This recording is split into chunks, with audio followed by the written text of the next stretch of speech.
श्रीकृष्ण गोविंद श्रीकृष्ण गोविंद हरे मुरारे हे नाथ नारायण वासुदेव श्रीकृष्ण गोविंद हरे मुरारे हे नाथ नारायण वासुदेव. श्रीमद भागवत कथामृत भाग 10. षष्ठम स्कंध. अजामेळ आख्यान. शुकदेव परीक्षिताला भगवत भक्तीबद्दल सांगताना म्हणाले, राजन, ज्या पुरुषांनी आपले भगवत गुण अनुरागी मन मधुकरास भगवान श्रीकृष्णांच्या चरणविंद मकरंदाचे एक वेळेस जरी पान करविले, त्याने सर्व प्रायश्चित्त केले. त्यांना यमराज आणि त्यांच्या दूतांचे स्वप्नात सुद्धा दर्शन होत नाही, तर नरकाची गोष्ट कशाला.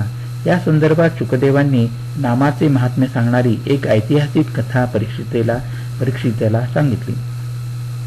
कान्यकुब्ज नगरात एक सच्छील ब्राह्मण राहत होता. त्याचे नाव अजामिळ असे होते.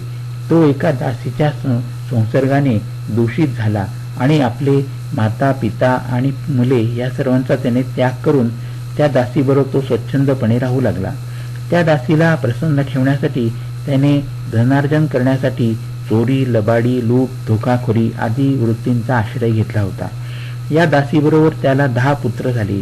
एकदा त्या गावात अयोध्या दर्शनास निघालेली संत मंडळी आली होती. त्यांनी त्या गावातील उत्तम आचार संपन्न ब्राह्मणांच्या घराचा पत्ता विचारला असताना काही चटोर मुलांनी गावाच्या बाहेर राहत असलेल्या अजामिळाच्या घराचा पत्ता दिला.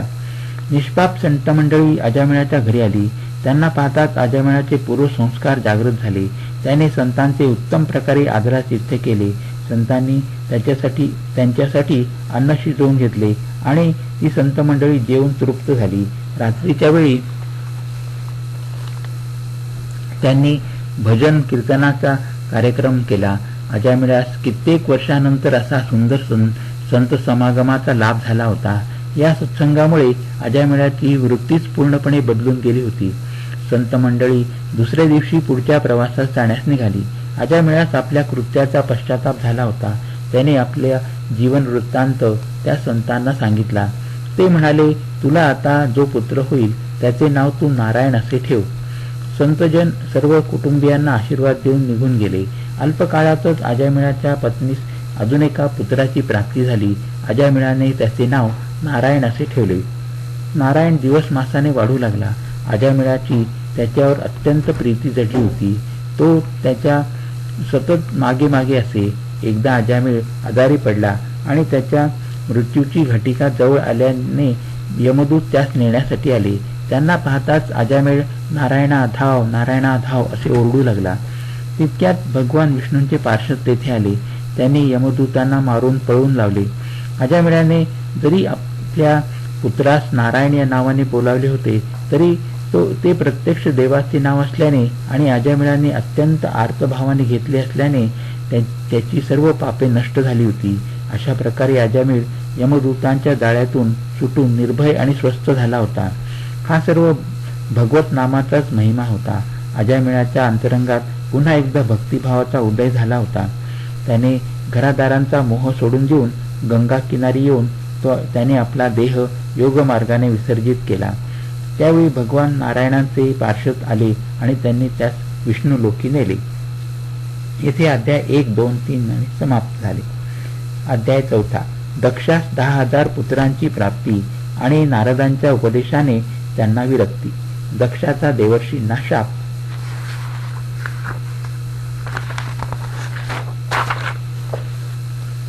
शुकदेव परीक्षितास पुढे सांगू लागले, राजन, प्राचीन बर्ही ते 10 पुत्र जे प्रचेता नावाने ओळखले जात होते, ते ज्यावेळी तपस्या संपवून समुद्रातून बाहेर पडले, त्यावेळी त्यांना दिसले की संपूर्ण पृथ्वी वृक्षाने भरून गेली आहे. त्यांना वृक्षांवर खूप क्रोध आला. त्यांनी वृक्षाला जाळून टाकण्यासाठी अग्नी आणि वायूची निर्मिती केली. त्यामुळे वृक्ष संपदा जळू लागली. त्यावेळी वृक्षांचे राजाधिराज चंद्रमा प्रकट झाले आणि त्यांनी प्रचेताला या नीच कार्यापासून परावृत्त केले. तसेच प्रमलोच्या अप्सरेच्या कन्या त्यांना देऊन त्यांचा विधिवत विवाह केला. या कन्यांपासून प्रचेतास दक्षाचा जन्म झाला. दक्षाने युवावस्थेतच प्रवेश करताच जल, थल आणि आकाशात राहणाऱ्या देवता, असुर आणि मनुष्य आदी प्रजेची सृष्टी संकल्पाने निर्माण केली. परंतु ज्यावेळी त्याने पाहिले की त्या सृष्टीची वृद्धी होत नाही, त्यावेळी त्यांनी विंध्याचल पर्वताच्या निकट असलेल्या अघमर्षण तीर्थामध्ये जाऊन घोर तपस्या केली. त्यांनी हंसगुह्य नावाच्या स्तोत्राने भगवंतांची स्तुती केली. त्यावेळी भगवान स्वतः दक्षासमोर प्रकट झाले. त्यावेळी भगवंताचे रूप भव्य, दिव्य आणि शब्दांनी वर्णन करता येण्यासारखे नव्हते. भगवंतांनी दक्षास पंचजन प्रजापतीची कन्या आसिक्री हिच्याबरोबर विवाह करण्यास सांगितले. दक्षाने भगवंतांची आज्ञा शिरसावंद्य मानून आसिक्री बरोबर विवाह केला. भगवंताच्या शक्ती संचारामुळे दक्ष प्रजापती अत्यंत सामर्थ्यवान झाले होते. त्यांना आसिक्रीपासून हैश्रवा नावाचे 10,000 पुत्र झाले. या पुत्रांना दक्षाने प्रजा निर्मितीचे कार्य सोपविले होते. यासाठी त्या सर्वांनी नारायण तीर्थाच्या ठिकाणी तपस्या करण्यास प्रारंभ केला. देवर्षी नारद तेथे आले. त्यांनी पाहिले की नारायण तीर्थात स्नान करताच त्या दक्षपुत्रांची अंतःकरणे शुद्ध झाली आहेत आणि त्यांची बुद्धी भागवत धर्मात लागून राहिली आहे. नारदांनी त्यांना जो उपदेश केला त्यामुळे त्यांनी या संसार सागरातून विरक्त होण्याचा एकमुखाने निश्चय केला. त्यांनी देवर्षी नारदांची परिक्रमा करून ते मोक्ष मार्गाचे पथिक बनले, ज्या मार्गावरून परत फिरावे लागत नाही. यानंतर नारद भगवान श्रीकृष्णांचे संगीतमय गुणगान करीत निघून गेले. ज्यावेळी दक्ष प्रजापतीस कळले की त्यांचे 10,000 शीलसंपन्न पुत्र देवर्षी नारदांच्या उपदेशामुळे आपल्या कर्तव्यापासून परावृत्त झाले आहेत, त्यावेळी ते शोकाकुल झाले आणि त्यांना पश्चातापही झाला. यावेळी ब्रह्मदेवांनी येऊन त्यांची समजूत घातली. यानंतर त्यांना आसिक्रीपासून अजून 1,000 पुत्रांची प्राप्ती झाली. यांचे नाव शबलाश्व असे होते.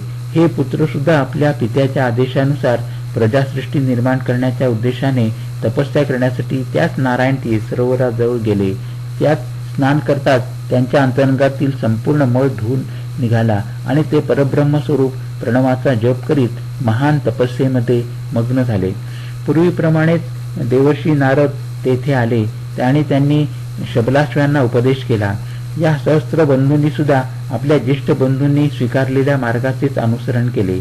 दक्ष प्रजापतीने पाहिले की अनेक अपशकुन होत आहेत. त्यावेळी त्यांच्या मनात पुत्रांच्या अनिष्टतेचे शंका घर करू लागली. त्याचवेळी त्यांना कळले की हैश्रवा प्रमाणेच शबलाश्वांनी सुद्धा देवर्षींच्या उपदेशाप्रमाणे मोक्ष मार्गाचे अवलंबन केले आहे. प्रजापती दक्षास देवर्षीचा अत्यंत क्रोध आला आणि त्यांनी नारदांना शाप दिला. तो असा: देवर्षी नारदा, तुम्ही लोकांतरात सदैव भटकत राहाल. तुमच्यासाठी एके ठिकाणी राहण्याचा ठाव ठिकाणा असणार नाही. देवर्षींनी कोणताही प्रतिशाप न देता दक्षाच्या शापाचा स्वीकार केला. यानंतर ब्रह्मदेवांनी अत्यंत आग्रह केल्यानंतर आसिक्रीच्या पोटी 60 कन्या जन्मल्या. त्यापैकी 10 कन्या धर्मास, 13 कश्यप ऋषींना, 27 चंद्रमास, 2 अंगिरा ऋषींना, 2 कृशाश्वांना आणि उरलेल्या 4 ताक्ष नामधारी कश्यपांना देऊन विवाह केला होता. या सर्वांपासून वंशपरिवार वाढत गेला.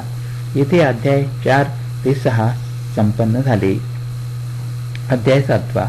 बृहस्पतीद्वारा देवतांचा त्याग आणि विश्वरूप ऋषींची देवगुरु रूपात मान्यता.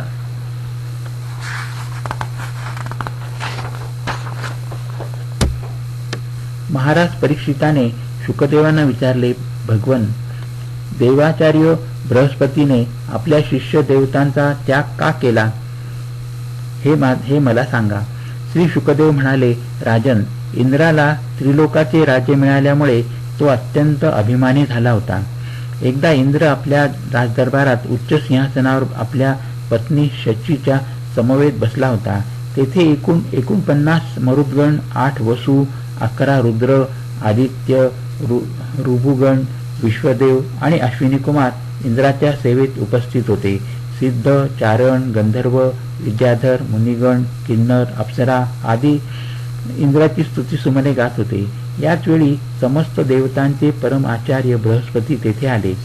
समस्त देवतांनी ऋषींना नमस्कार केला, परंतु इंद्र मात्र आपल्या जागेवरून उठला सुद्धा नाही आणि त्याने गुरुदेवांचे स्वागतही केले नाही. त्यांना आसनही प्रदान केले नाही. त्रिकालदर्शी बृहस्पतींनी ओळखले की हा ऐश्वर्य मदाचा परिणाम आहे. ते तत्काळ तेथून निघून गेले, आपल्या घरी आले. थोड्याच वेळात इंद्रास आपल्या गुरुदेवांची अवहेलना केल्याचे लक्षात आले, परंतु तोपर्यंत गुरुदेव निघून गेले होते आणि योगबलाने ते अंतर्धान पावले होते. इंद्राने गुरुदेवांचा खूप शोध केला, परंतु त्यांना यश आले नाही. याच वेळी ही संधी साधून असुरांनी देवांवर हल्ला केला. त्यांनी बाणांचा असा वर्षाव केला की देवांचे हात, पाय, मस्तके आदी अंगे तुटून पडू लागली. यावेळी सर्व देव इंद्रासह ब्रह्मदेवांकडे गेले आणि त्यांना सारी परिस्थिती त्यांनी समजावून सांगितली. ब्रह्मदेव म्हणाले, तुम्ही ऐश्वर्याने मदांध होऊन एका ब्रह्मज्ञानी, वेदज्ञ आणि संयमी ब्राह्मणाचा अपमान केला आहे. याचे फलस्वरूप तुम्ही शक्तिशाली असूनही निर्बल असुरांच्या समोर तुम्हाला मान चुकवावी लागते आहे. ब्रह्मदेव पुढे म्हणाले, हे देवेंद्रा, तुम्ही त्वरित त्वष्टाचा पुत्र विश्वरूपाकडे जा आणि त्यांची सेवा करून त्यांना प्रसन्न करून घ्या. ते खरेखुरे ब्राह्मण, तपस्वी आणि संयमी आहेत. ब्रह्मदेवांच्या आदेशानुसार देव इंद्रासह विश्वरूपाकडे गेले आणि म्हणाले, हे विश्वरूप स्वामी, आपण ब्रह्मरूप ब्राह्मण आहात, म्हणून जन्मापासूनच आमचे गुरु आहात. आम्ही तुम्हाला आमचे आचार्याच्या रूपात स्वीकार केला आहे. तुमच्या शक्तीने आम्ही शत्रूंवर सुलभतेने विजय मिळवू शकू असा आम्हाला विश्वास आहे. विश्वरूपाने देवतांच्या आचार्यपदाचा सहर्ष स्वीकार केला. शुक्राचार्यांनी आपल्या नीतिबलाने असुरांची संपत्ती सुरक्षित केली होती, तरी विश्वदेवांनी आपल्या वैष्णवी विद्येच्या शक्तीने ती संपत्ती असुरांकडून काढून देवराज इंद्राला दिली. विश्वरूपाने देवराज इंद्राला नारायण कवच धारण करण्याचा उपदेश केला आणि तो धारण करण्याचा विधी समजावून सांगितला. इंद्राने आचार्य विश्वजिताकडून ही वैष्णवी विद्या प्राप्त करून घेतली आणि असुरांचा रणभूमीवर पराभव केला आणि त्रिलोकाच्या लक्ष्मीचा तो उपभोग घेऊ लागला. शुकदेव परीक्षिताला पुढे सांगू लागले, राजन, आम्ही ऐकले आहे की विश्वरूपास 3 शिरे होती. एका मुखाने तो सोमरसाचे पान करीत असे, दुसऱ्या मुखाने सुरा पीत असे आणि तिसऱ्याने अन्न सेवन करीत असे. यज्ञ करीत असताना विश्वदेव मोठ्या विनयपूर्वक देवतांना आहुती देत असे, परंतु याबरोबरच लपवून असुरांना सुद्धा आहुती देत असे. विश्वरूपाची माता असुर कुलातील असल्याने त्यांना असुराबद्दल आत्मीयता होती. ते संधी आणि योग्य वेळ पाहून असुरांचा भाग त्यांच्याकडे पोहोचवीत असत. एकदा इंद्राने पाहिले की विश्वदेव धर्माची आड घेऊन कपट करीत आहेत. त्यावेळी इंद्राने क्रोधित होऊन आपले खड्ग उचलले आणि विश्वरूपाची 3 शिरे कापून टाकली. या हत्येमुळे इंद्रास ब्रह्महत्येचे पाप लागले. विश्वरूपाच्या मृत्यूनंतर त्याचे पिता त्वष्टा यांनी इंद्राचा शत्रू उत्पन्न करण्यासाठी हवन केले. यज्ञ समाप्तीनंतर दक्षिणाग्नीतून एक अति विशाल भयानक दैत्य प्रकट झाला. जणू काही नाश करण्यासाठी प्रलयकालीन काळच प्रकट झाला होता. हा दैत्य प्रतिदिन बाणाच्या लांबी इतका सर्व बाजूने वाढत होता. त्याचे नाव होते वृत्रासूर. मोठे मोठे देवता वृत्रासुराचा वध करण्यासाठी त्याच्यावर चाल करून गेले आणि त्यांनी आपल्या दिव्य अस्त्रशस्त्रांनी त्याच्यावर प्रहार केला, परंतु त्या असुराने ती सर्व शस्त्रास्त्रे सहज लीलेने गिळून टाकली. हे पाहून सर्व देव भगवान नारायणास शरण गेले. त्यांनी वृत्रासुरापासून रक्षण करण्याची आर्तस्वरात प्रार्थना केली. भगवान नारायण म्हणाले, तुम्ही दधीची ऋषींकडे जा आणि त्यांना अश्विनी कुमारांतर्फे महर्षींच्या अंगाची मागणी करा. ते धर्माचे परम मर्मज्ञ आहेत. ते तुमची मागणी नक्कीच मान्य करतील.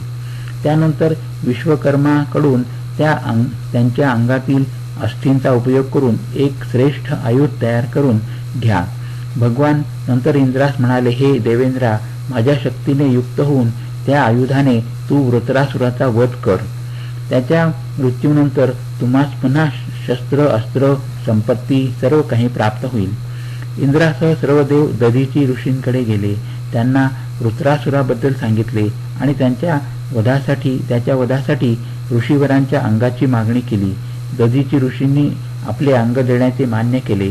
महर्षींनी स्वतःस परब्रह्म परमात्मामध्ये लीन करून आपल्या स्थूल शरीराचा त्याग केला. त्यांची इंद्रिये, प्राण, मन आणि बुद्धी संयत होती. दृष्टी तत्वमयी होती. त्यांचे सारे बंधन तुटून गेले होते. ज्यावेळी ते भगवंतामध्ये स्थित झाले त्यावेळी त्यांना कळालेच नाही की त्यांचे शरीर केव्हा सुटले. भगवंतांची शक्ती प्राप्त करून इंद्र बळ सामर्थ्याच्या शिखरावर होता. विश्वकर्माने दधीची ऋषींच्या अस्थीपासून एक वज्र तयार करून दिले. देवता युद्धात तयार झाले. युद्धात असुर ज्या शस्त्रांचा अस्त्रांचा प्रयोग देवतांवर करीत होते, परंतु त्याच्या देवतांवर काहीच परिणाम होत नव्हता. त्या शस्त्रांनी देवतांना साधी जखम सुद्धा होत नव्हती. श्री विष्णूद्वारा सुरक्षित सेनेवर क्षुद्र असुरांच्या शस्त्रांचा काय परिणाम होणार. असुरांची सेना भयभीत होऊन मागे फिरून पळू लागली. त्यावेळी वृत्रासुराने स्वतः समोर येऊन इंद्राबरोबर युद्ध प्रारंभ केले. दोघांचे घमासान युद्ध झाले. वृत्रासुराचे दोन हात इंद्राने प्रथम आपल्या दिव्य अस्त्राने कापून टाकले. नंतर वृत्रासुराने इंद्रास गिळले. त्यावेळी तो पोटाचे छेदन करून त्याचे पोटातून बाहेर आला. नंतर इंद्राने त्या वज्राने वृत्रासुराचे शिर कापून टाकले. त्यावेळी वृत्रासुराची प्राणज्योती निघून भगवंतामध्ये विलीन झाली. वृत्रासुराच्या वधामुळे चोहीकडे आनंद झाला. आकाशात दुंदुभी वाजू लागल्या. महर्षी, गंधर्व, सिद्ध आदी इंद्राची स्तुती करू लागले आणि अप्सरा आनंदाने नृत्य गायन करू लागल्या. येथे अध्याय 7 ते 13 संपन्न झाले. हरिओम तत्सत. हरिओम तत्सत. हरिओम तत्सत.